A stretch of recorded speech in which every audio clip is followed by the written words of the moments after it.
I've had some trouble here. I've had a couple of days where I've just needed to kind of decompress a little because the speed with which mock drafts were appearing after the draft lottery, like it's an industry now. We're still 6 weeks away from the draft itself. You know full well there's going to be another round of mock drafts coming. Like, I can't find a redeeming quality about a mock draft. Like, why do I care? Why everybody in the world is doing mock drafts? Who cares? It's what do you mean? Who cares? It's fun to debate who the Canucks. What are you talking about? It's fun to debate who the Canucks should take, who the Canucks will take. Like it's a great conversation. Well, how do you not care about? I hate mock drafts. I hate playoff predictions. Like again, everybody makes playoff predictions. You never hear from the guys that go 4 for 8 in the first round. The only guys you ever hear from, the guy that goes 7 or 8 for 8. And then he's doing what you did all last week with the back patting and the chest thumping. It's a playoff. Who cares? Playoffs, they'll play out the way they play out. Like I don't give a damn about your predictions, and I don't care about your mock draft. I don't. But why? Why do you mean you don't care about? I don't understand. I'm so lost. Like I'm 100% on board. I cannot stand playoff series predictions. I just gloss over anytime I hear people talking about it on the radio, anytime I see it on print, anytime I see it online. I don't give a fuck about that. Taking Nashville in 6. but a mock draft is a great conversation starter about who could fall to the Canucks. We can have that conversation. How do the mocks change? Sometimes the mocks change over from now until the end. Like I think Craig Button does like multiple mocks until the actual draft. So you start to see like, you know, Wallstrom's moving up. Now I just saw the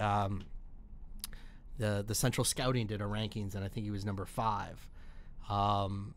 And like, should the Canucks take Wallstrom? Would he fall to them? Could Kachuk fall? I think that these are worthy debates of what's going to happen. Like this is a major impactful moment for the Vancouver Canucks in June, probably as big as any we'll see over the calendar year.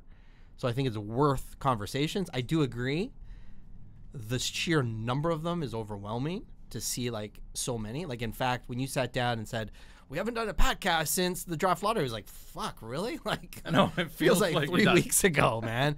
I've been debating like Wallstrom, defenseman, Dobson, Hughes. Like already I feel like I've been talking about it for hours and hours and hours and hours. So you and Koo's going to do a mock draft in the paper?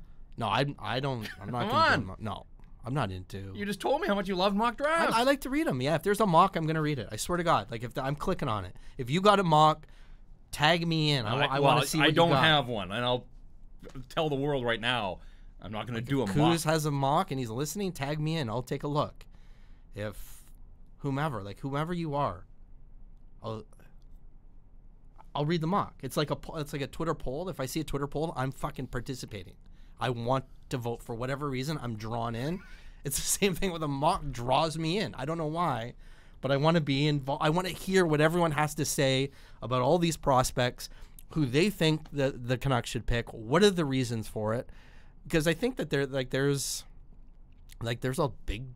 a great debate to be had here, starting with Elias Pettersson. And is he going to be a center or is he going to be a winger in the NHL? And I know everyone wants best player available, but it would seem to me that if his long-term status is as a right winger on this team and Besser's going to be the other right winger in the top 6, I would have a hard time like looking at that possibility and thinking, man, Wallstrom's a right winger. Like, do we take it like that? I think that's an interesting equation in all this. And I have absolutely no issue with people writing, you know, prospect profiles and give me information on these guys. But again, there's 6 people that are going to be 6 players will be taken ahead of the Canucks. So, you know, there's way too many variables there. Like, so I don't care about mock drafts. But that's the whole point of the mock drafts is to show you all the different variables. And then I know that there are variables though. Like, could they trade down? Who could they trade down with? Who do people have Kachuk falling?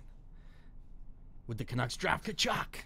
And maybe they will if he's available. Maybe they will. But I put me in the anti-mock group.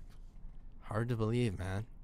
Now, the Paterson discussion is one that I'm happy to have and willing to have. Okay. So I don't want you involved. I don't want you involved in any mocks. I don't want to hear. Fine. We're not going to go back and forth and make our picks. No, but if I hear you in the next 6 weeks You won't. Like, You guest will hosting not. a show, I don't want to hear. I don't want to hear you referencing Mackenzie's mock. I don't want to hear you talking about Button's mock. I don't want to hear you talking about any rankings or lists or anything.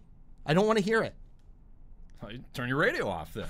No, you can't. You just said you hate mocks. I do. So you're out. You're out on mocks. I'm not going to participate. Good. That's not saying I don't read some of them. I just don't have a ton of use for the mock. Okay. All right. And I guess like, one guy's mock is essentially just a list and a ranking. It's those ones where it's like multiple people and they're pretending to like play the role of different GMs and stuff. Like that, I have zero time. Like I don't role playing in the NHL. I don't none of that. Like forget that. That to me is off limits.